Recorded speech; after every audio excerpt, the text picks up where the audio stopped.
On today's video, we'll do a financial update about the reserve list buyout cards, as well as you see I'm in a serious suit, so it's a serious conversation. It's coming up next.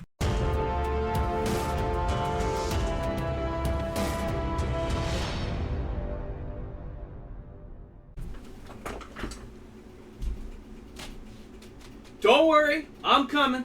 I'm coming. The Mox Man is coming. I was just worried about, taking over the world with the brain here. Remember that old show? Right? I know, right? Animaniacs. That was crazy. Welcome back, guys. This is MTG Moxman here. Hope you guys are having a great day. If you're new to my channel, feel free to smash that subscribe button, join in the fun, help support the channel as we try to get to our 5,000 goal. I know, right? We're going to get there, guys. It's going to be a great time. But for all seriousness, you see a serious jacket on. You see the hair slicked back, ready for action. We are talking reserve list, and unlike the thumbnail where it shows that little picture in the corner of the sky falling, everything is okay. Gonna tell you right now, everything's doing well. You can leave now. The video's done. It's cool. Don't worry. You still here? You hanging out? I know I was late. I said I was sorry. Come on, guys. All right. So we got some great stuff to go over. This will take a little longer than normal just because it took a lot longer to accumulate the information from various websites, talking to some people and looking at some sales figures, okay? So we're going to jump right away to Wheel of Fortune. By the way, a lot of this is full screen so you guys can get a good look at it, okay? I'll be popping it back and forth throughout the video. So right here we have the Canadian prices right now for sold listings.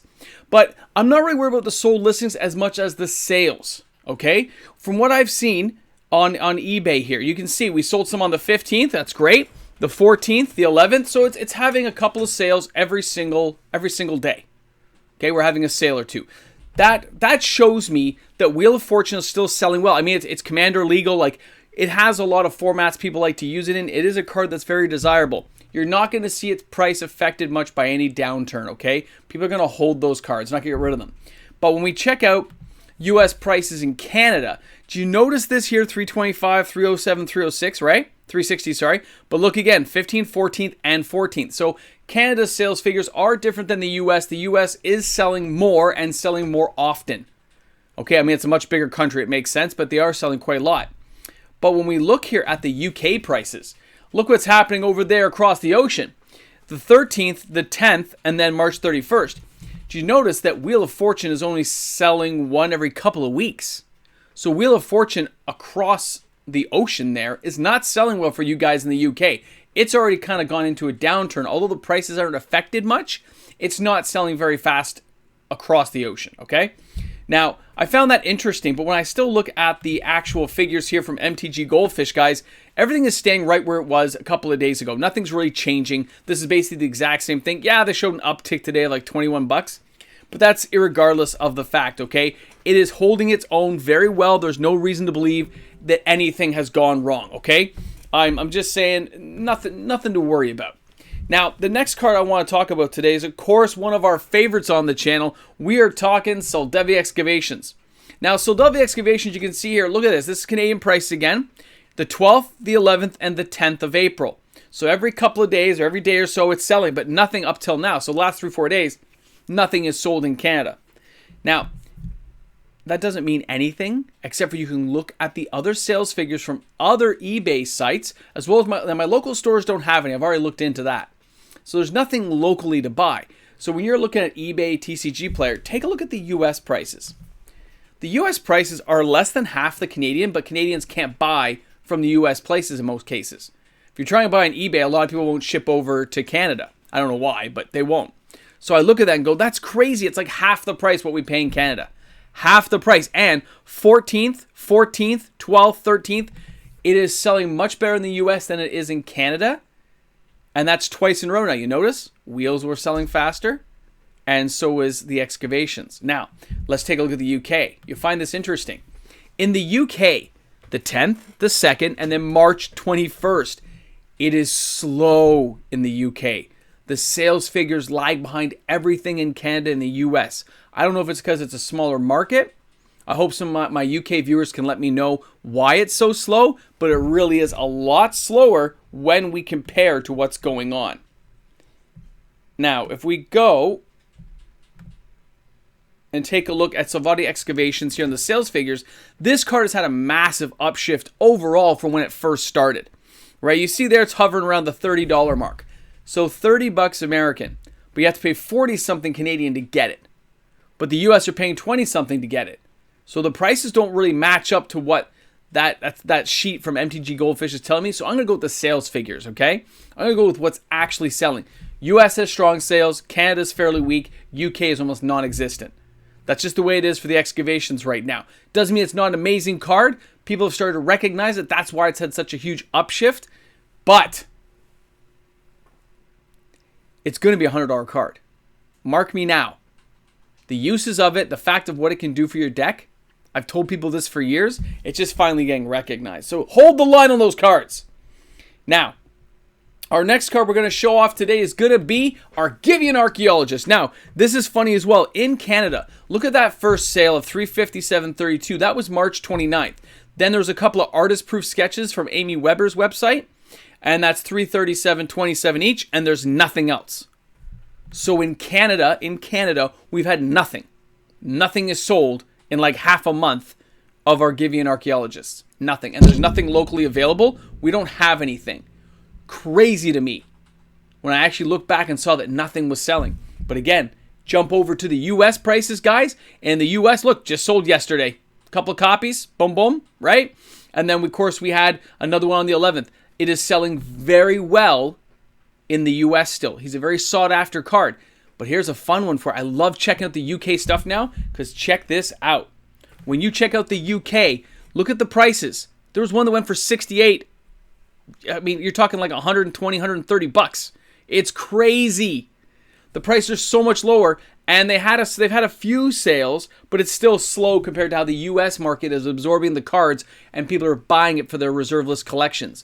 So the UK and Canada really lag behind what the US is doing right now. So for my US viewers, yeah, you guys like that card. It's selling well. Canada, we can't seem to buy it.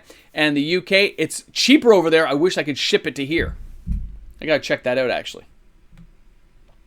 Now, on the overall sales figures for our You An Archaeologist, what you're going to see is he has stayed very steady from his spike of 200. He's been standing around that 250 mark overall. And that actually matches up to the Canadian and US website, but not the UK sales. The UK sales actually drag it down to say it's a cheaper card. But it doesn't seem to show in the figures here, which means there's so few selling that it's not picking up on the algorithm that it's actually costing less there to buy it. Now, let's take a look. Next card is going to be Helm of Obedience. Now, the Helm of Obedience is an amazing card. I love this card back in the day. I don't cover it too much on the channel. I don't know. I just, so many cards to cover. But I look at this. You can see in Canada sold on the 12th. We got the 10th, and you can see $100, $110. That seems very, very reasonable to me for a card that can do what it does. But then you jump to the US again. Are you kidding me? It went for like $10 and nobody went after it? Then there's one for $70 and $80. Buy it now. That's still like $80 Canadian and $90 Canadian. It's still less than the Canadians. It's crazy. The US pays so much less for their cards. Good for you guys over there. But again, strong sales. You can see, again, take a look at it. The 13th, the 12th. The Helm of Obedience is a good card, and it's selling well. Alliances is going to be a very underrated set for a while. It's going to take a long time for those prices to really correct. And there are so many cards on the reserve list that are actually good to play that you're going to see. I think, boxes, of course, will go up, but the cards themselves will outpace a lot of the other sets going forward just because of the rarity of it. People think there's so many. It's been proven that there's not, right? So over time, you're going to see a real jump in that in the next 10 years, guys. Now, the UK sales figures, you can see 68, 65, 51, and you're looking at the 8th, then you're looking at the 4th.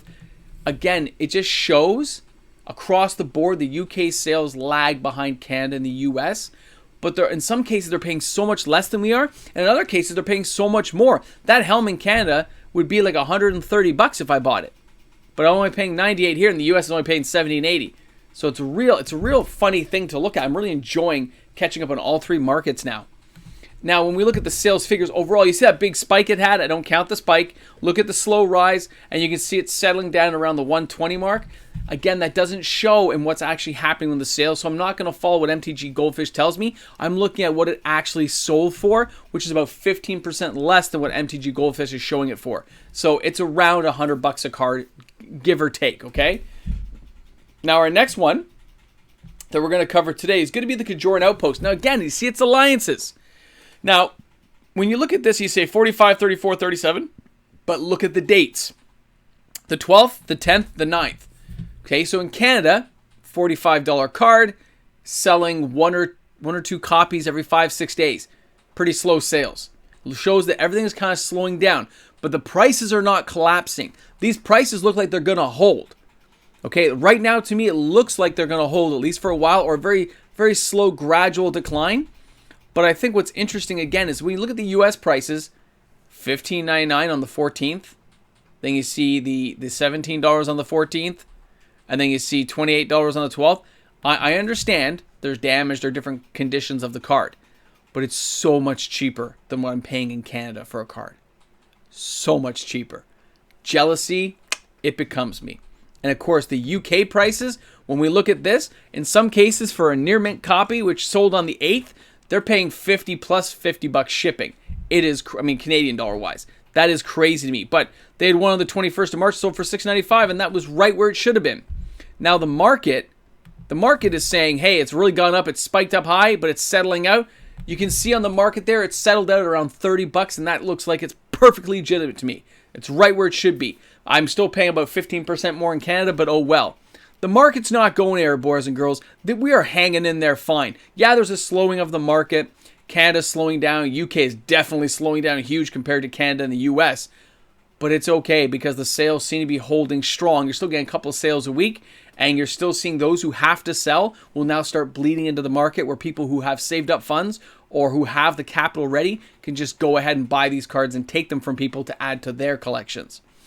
I think we're going to see this kind of go back and forth for the next 6 to 8 weeks. I'll be keeping a close eye on it for you guys. And please, if you have any questions, comments, concerns, always leave it in the section below. Email me. I'm always happy to get back to you guys. And if there's something you'd like to know about, hit the Moxman up. I'm there for you. Have a great day. This is MTG Moxman. Hope you enjoy like a chilled out Saturday video, because we deserve it, right? Have a great one, guys. I'll see you on Sunday's live stream.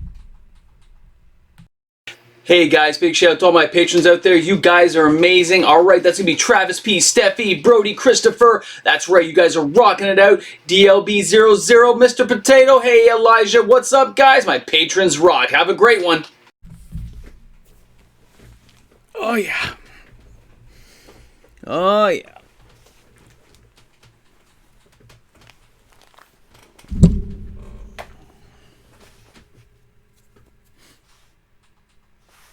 The video's over.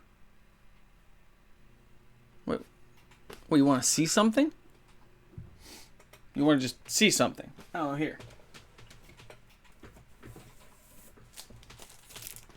Deadpool #1, New Mutants number 98. Cool. First introduction to Deadpool. Did you know that? Did you? I don't know. I can't hear you on the other side of the camera, you know.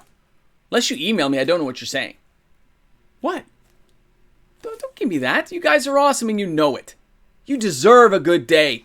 Have a great day. Magic's for fun. Bring a friend to Magic, guys. Shop smart. Shop S-Smart. That's right. It is shop smart, shop S-Smart. That's the line.